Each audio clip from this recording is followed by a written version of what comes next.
What if your words could cut through noise like a blade without raising your voice? Why do some people command instant respect with just a sentence, while others fade into the background? Is it possible that how you speak matters far more than how much you say? Have you ever opened your mouth to speak, only to feel invisible, as if your words floated away, unheard and unvalued? In that moment, you might have believed the answer was volume.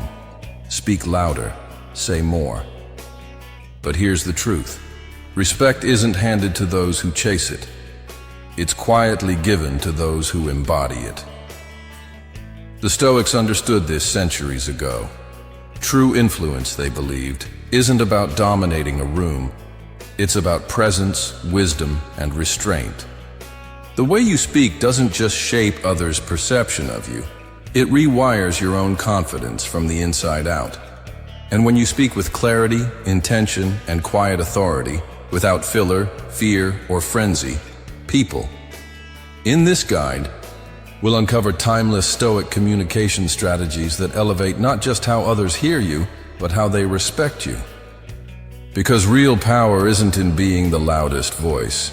It's in being the one everyone pauses to hear. Words are not just sounds, they're signals. And the way you speak sends messages not only to others, but to yourself.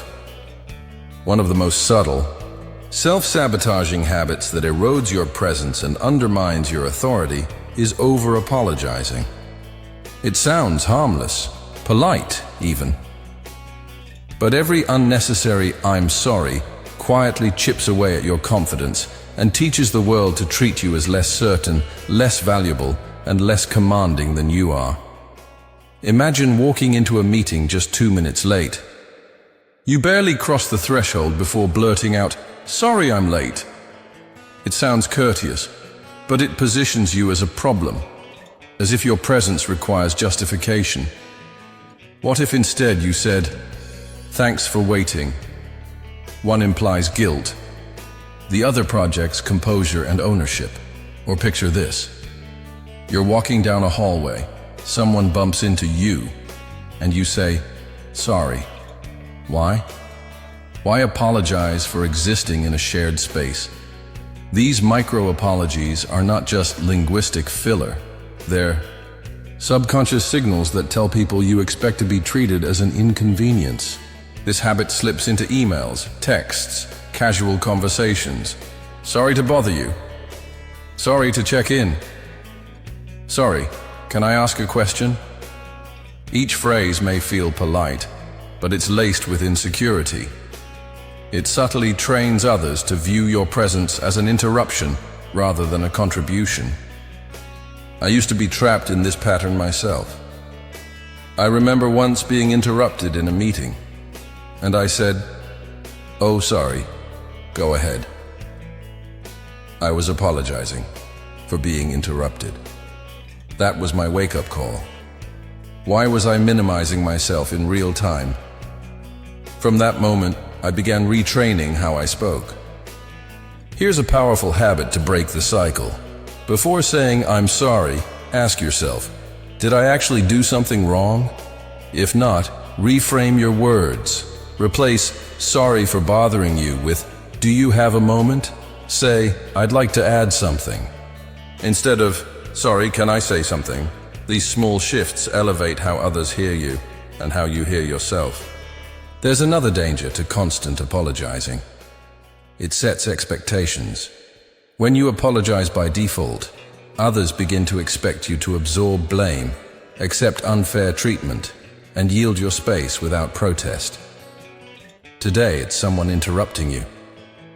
Tomorrow, it's being handed last-minute work with the assumption you'll just say, "Sorry, I'll try to fit it in." But what if instead you said, "That won't work for me. Let's find another solution." No apology, no guilt, just clarity. And that same mindset applies beyond work. Ever agreed to plans you didn't want because you didn't want to let someone down? Instead of saying, "Sorry, I can't make it," say, "I won't be able to come, but I hope it's a great time." It's respectful and firm, no shame required.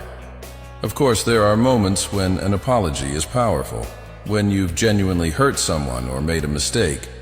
That kind of ownership shows strength, not weakness. The goal is intentionality. Apologize when it counts. Not because it's a reflex. If you want others to take your words seriously, start by taking your voice seriously. Track your apologies for one full day. Each time you want to say sorry, pause. Is there a better, bolder way to speak? Over time, this becomes second nature. You'll stop apologizing for things that don't require it, and the world will stop expecting you to. Words shape perception. The way you speak influences how others see you and how you see yourself, one of the most subtle yet destructive habits that erode respect is over-apologizing. You may not even realize how often you do it, but every unnecessary "I'm sorry" chips away at your presence, making you seem uncertain, hesitant, and even unworthy of attention. Imagine this. You walk into a meeting. 2 minutes late, the first words out of your mouth, "Sorry, I'm late." Instantly, you position yourself as the problem, as if your mere presence requires justification. But does it? Life happens. Traffic, back-to-back meetings, unforeseen delays. Instead, try saying, "Thanks for waiting." One signals guilt, the other signals control, or picture another scenario.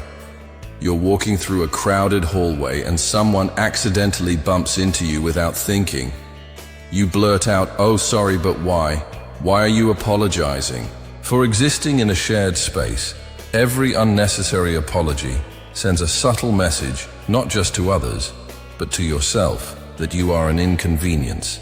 And the more you reinforce that belief, the more others begin to treat you accordingly.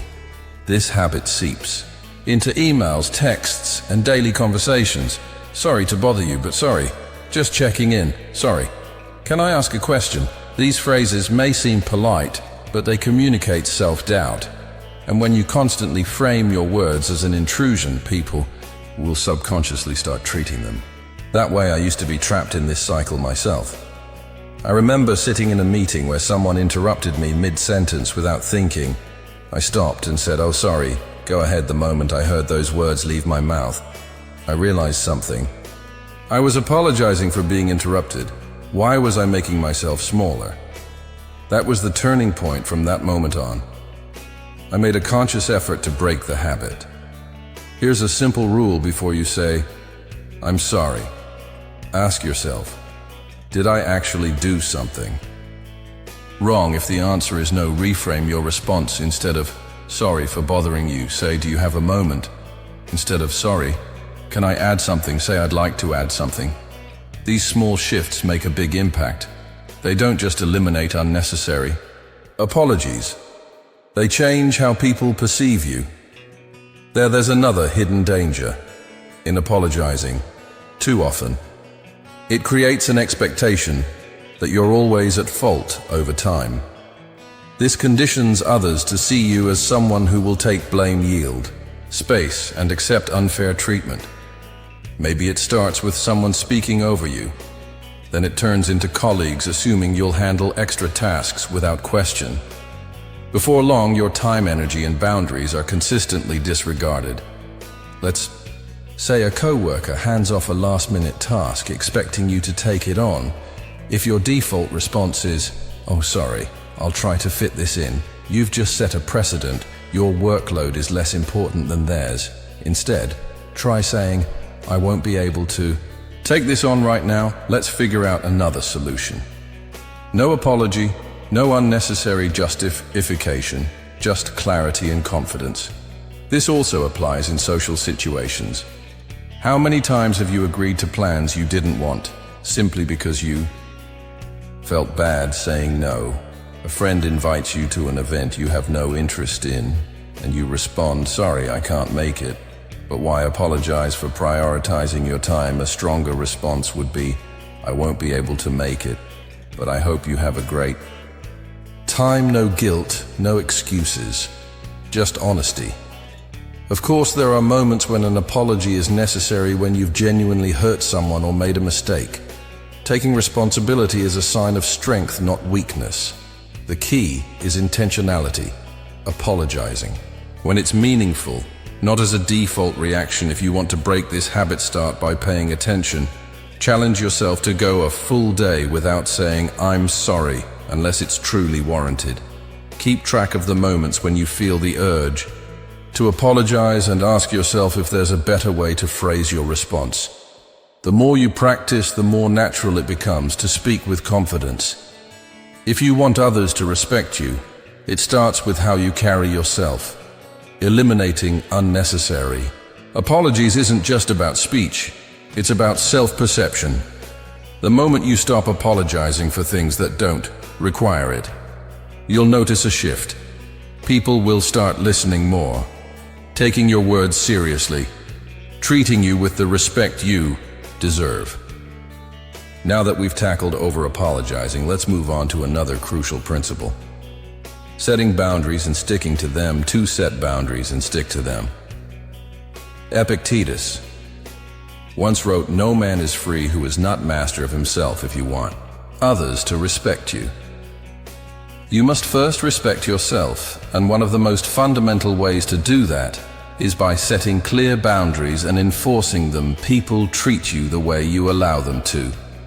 If you don't define your limits, others will define them for you. We've all been there. You agree to something you don't want to do just to avoid conflict. You let someone overstep because you don't want to seem rude. You take on extra work because saying no feels uncomfortable. But here's the truth. When you don't set boundaries, you're not being kind, you're being a doormat. Think about the last time you said yes to something you didn't want to do. Maybe it was staying late at work because a co-worker didn't finish their task. Maybe it was answering a late-night message when you desperately needed rest. Maybe it was listening to someone vent while ignoring your own exhaustion in that moment. You weren't prioritizing yourself. You were prioritizing their comfort at your expense. I used to do this constantly. One time, a friend asked me to help them move. My weekend was packed, but I felt obligated to say yes. The moment I agreed, I regretted it. I spent the weekend exhausted, frustrated, not at them, but at myself. Why? Because I had the power to say no and I didn't use it. That's when something clicked. Every time I said yes to something I didn't want to do, I was saying no to something I actually valued: my time, my energy, my priorities. From that moment, I made a rule: if it's not a true yes, it's a no. Marcus Aurelius once wrote, "The soul becomes dyed with the color of its thoughts." If you constantly signal that your needs don't matter, people will believe it. But when you stand firm, people recognize that you operate on a higher level, and they respect that. Start small. If a friend invites you out and you don't want to go, don't say "I'd love to, but I have so much to do." Just say "I'm staying in tonight." No justification. Boundaries are like a muscle. The more you use them, the stronger they get. At first, it may feel uncomfortable, but over time you'll realize people who truly respect you will respect your boundaries. Those who don't, they never truly respected you to begin with.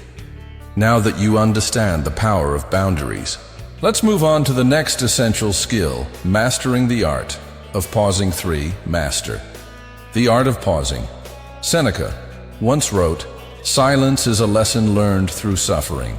Most people, however, are terrified of it the moment there's a gap in conversation. They rush to fill it, rambling over, explaining, speaking too quickly, all in an attempt to seem confident, but in doing so they weaken the impact of their words. If you want people to truly listen, to respect what you say, you must learn to pause. In today's world, quick responses are often mistaken for intelligence. Many believe that speaking faster makes them seem smarter, but the truth is, words spoken without pause lose their weight. They blur together, becoming background noise instead of something worth focusing on. The human brain isn't wired to absorb an endless stream of rapid information.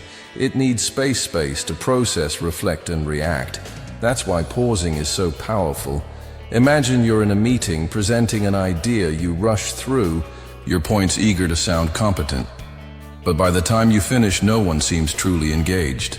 Now imagine a different approach. You speak with measured confidence. You make a key point. Then pause. You let it land instead of rushing to fill the silence. You allow it to do its work, and suddenly the room leans in. People absorb your words. They listen. Some of the greatest speakers in history, Winston Churchill, Barack Obama, mastered this technique. They understood that silence isn't empty. It's a tool. It creates emphasis, tension, and most importantly, authority. I learned this lesson the hard way early in my career. I believed proving my intelligence meant speaking as much as possible. I answered questions before they were fully asked, over-explained my ideas, and filled every quiet moment with words. After one particularly chaotic presentation, my manager pulled me aside and said, "You have great ideas, but you don't give people time to absorb them." That was my wake-up call. The next time I spoke in a meeting, I slowed down after each key point. I paused. At first it felt unnatural, almost like I was forgetting what to say next. But then something incredible happened. People started paying more attention, not less. They leaned in. They processed my words. Someone even told me afterward that was really impactful. Every word felt like it mattered. Marcus Aurelius once said, "Think before you speak. But when the moment comes to act, do not hesitate." Pausing is not hesitation. It is precision. It sends a powerful message. I trust my words to stand on their own. It signals confidence, not insecurity. This doesn't just apply to public speaking. Think about arguments when someone raises their voice. The instinct is to react immediately, but what happens when you don't? When you pause instead, that silence forces the other person to think. It shifts the power.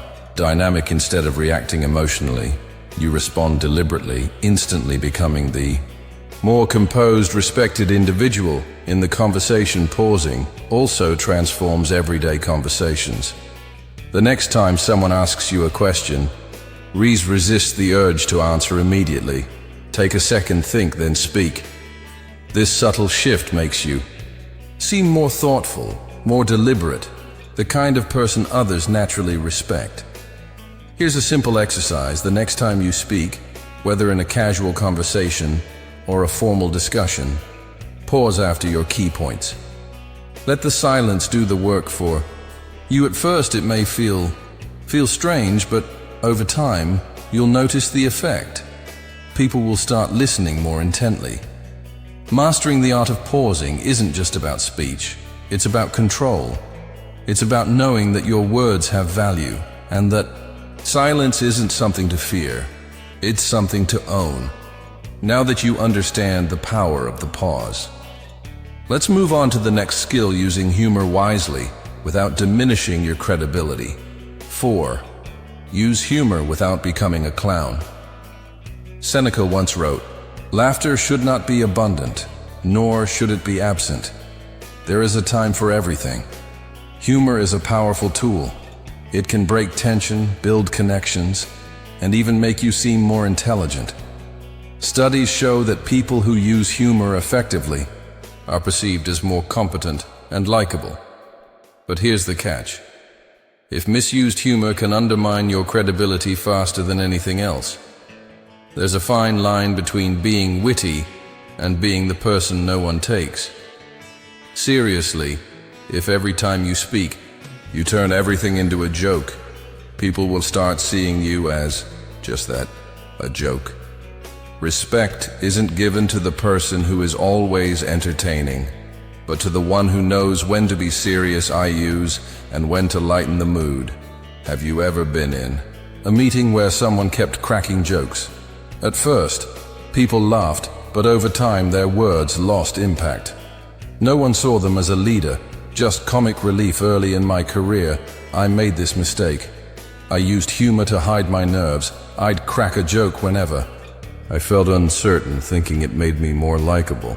And while people laughed, they didn't take me seriously one day in a team meeting. I joked about being there just to make spreadsheets look pretty. My manager pulled me aside afterward and said, "You're better than that. Don't make yourself the punchline." That was my wake-up call. So how do you use humor in a way that builds respect first? Understand the purpose of your humor. Is it to diffuse tension, make a point memorable, or build camaraderie? If it serves no purpose beyond getting a laugh, it's probably not worth saying second. Avoid excessive self-deprecating humor. A little humility makes you relatable, but constant self-mockery erodes your credibility. Instead of saying, "I have no idea what I'm doing," try, "This is a learning experience and I'm figuring it out." The first makes you look incompetent. The second shows confidence and adaptability. Third, read the room. Not every joke works in every situation. Sarcasm can come across as arrogant. Dark humor can be inappropriate in a professional setting. Before making a joke, ask yourself, will this add to the conversation or will it distract from it? Marcus Aurelius once advised, "Let your words be few and well-considered." Humor should serve a purpose, not dominate your message. Timing is also crucial. The best humor is spontaneous but controlled. Drop it strategically when it can shift the energy or reinforce a point. A well-timed joke from a leader can diffuse tension and show confidence, not desperation for attention. Finally, avoid using humor as a shield to deflect discomfort. Sometimes the most powerful thing you can do is be direct if you're uncomfortable. Pause, collect your thoughts, and speak with intention. The bottom line: humor is a tool, not a crutch. Use it to elevate your message, not replace it. Master this balance, and you'll not only be respected, you'll be unforgettable. Now that you understand the power of humor, let's move on to something even more crucial: eliminating gossip from your speech. 5. Drop the gossip. Epictetus once said, "If you want to improve, be content to be thought foolish and stupid." In other words, if maintaining integrity means stepping away from gossip, so be it. Nothing destroys respect faster than gossip. The moment people realize you talk about others behind their backs, they stop trusting you. Because if you'll gossip about one person, what's stopping you from doing the same to them? Gossip is tempting. It feels like a shortcut to bonding, a way to feel important by sharing inside knowledge. But in reality, it makes you look untrustworthy, insecure, and weak. Think about the people who command the most respect. They're not the ones whispering in the break room. They're the ones who speak with integrity, who don't waste time tearing others down. I learned this the hard way. There was a time when I got caught up in office gossip. It wasn't malicious, just small comments about co-workers' habits or personal lives, I thought. It was harmless, but one day I overheard my own name in a whispered conversation. It hit me if they were talking about me. That meant I was no different from them. From that moment on, I made a decision I wouldn't engage in gossip, period. When you refuse to participate in gossip, people notice. They see you as someone who can be trusted, someone who doesn't need to put others down to feel important. And that earns far more respect than any fleeting sense of belonging gossip provides. So how do you stop? First, recognize when it's happening. Gossip isn't always obvious. It can be disguised as concern, curiosity, or venting. The key difference: gossip is talking about someone who isn't there in a way that serves no real purpose. If it doesn't help resolve an issue, it's gossip. Second, redirect the conversation. If someone starts gossiping, you don't have to call them out aggressively. Just shift the topic. "I'd rather not talk about that. What else is going on?" Or, "That's their business. I hope they're doing okay." These responses make it clear that you won't engage. Marcus Aurelius once wrote, "Waste no more time arguing about what a good man should be. Be one instead of indulging in gossip. Focus on things that matter: your growth, your goals, your character." At the end of the day, gossiping might make you feel important in the moment, but it destroys trust. In the long run, if you want to be respected, Speak with integrity. Refuse to engage in pointless drama. Keep your words focused on what truly matters. Now that we've covered why gossip is a respect killer, let's move on to our final step, knowing when to stop talking. 6. Know when to stop talking. Epicus once wrote, "If you wish to improve, be content to appear clueless or stupid in unimportant matters." In other words, wisdom isn't about saying more, it's about knowing when to say less. Many people aren't taken seriously because they talk too much. It's an uncomfortable truth. But sometimes the most powerful thing you can say is nothing at all. We've all seen it. The person who keeps explaining long after they've made their point, the one who dominates conversations without realizing they're losing their audience, the one who fills every silence as if quiet moments are dangerous. But here's the thing. The more you talk, the less impact your words have. I used to struggle with this myself. I thought being persuasive meant providing as much detail as possible. I would over-explain, repeat myself, and rush to fill any pore. Then one day, after a long-winded explanation in a meeting, my boss pulled me aside and said, "You had them in the first 30 seconds, but then you lost them." That moment changed everything for me. Talking too much often comes from insecurity, the fear that if we don't keep speaking, we'll be ignored or misunderstood. But true confidence isn't in endless words. It's in precision. The most respected people don't ramble. They speak with clarity, trust their words, and know that silence isn't their enemy, it's their ally. Marcus Aurelius once said, "Do not waste what remains of your life in speculating about others unless it brings some benefit." The same applies to speech. Don't waste words that don't serve purpose. Here's how to fix this. First, be aware of your tendencies. Do you repeat yourself over? Explain. Feel uncomfortable with silence? Awareness is the first step to change. Second, practice. The pause, make your point, then stop. Let it sit. Let people process what you've said. It may feel awkward at first, but over time you'll see that silence makes your words more powerful, not less. Third, trim the excess. Before speaking, ask yourself, what's the shortest, clearest way to say this? The best communicators say just enough, no more, no less. This is especially crucial in high-stakes situations. Imagine negotiating a salary. You state your number, then silence. The instinct is to justify it, to keep talking. But the smartest thing you can do, say it, then stop. Let the other person process it. The same applies to arguments, interviews, and even everyday conversations. When you stop talking at the right moment, people listen more, take you more seriously, and ultimately respect you more. Now that we've covered all 6 principles, let's wrap this up with a final thought on what it truly means to command respect in every conversation. Respect isn't something you ask for.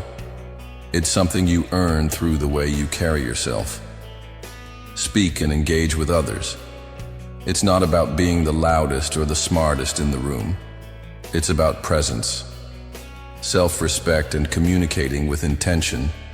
By eliminating unnecessary apologies, you project confidence. By setting boundaries, you teach others how to treat you. By mastering the pause, your words gain impact. By using humor wisely, you maintain credibility. By refusing to gossip, you build trust. And by knowing when to stop talking, you ensure your words carry real weight. Apply these principles and you'll notice a shift. People will listen more, take you seriously, and most importantly, you'll see yourself differently. Now tell me, which principle do you need most? Comment below. Speak with confidence if this video helped you. Like it, subscribe for more insights, and share it with someone who needs to hear this. Speak with confidence, own your space, and never shrink yourself for anyone. More powerful lessons coming soon. Stay tuned.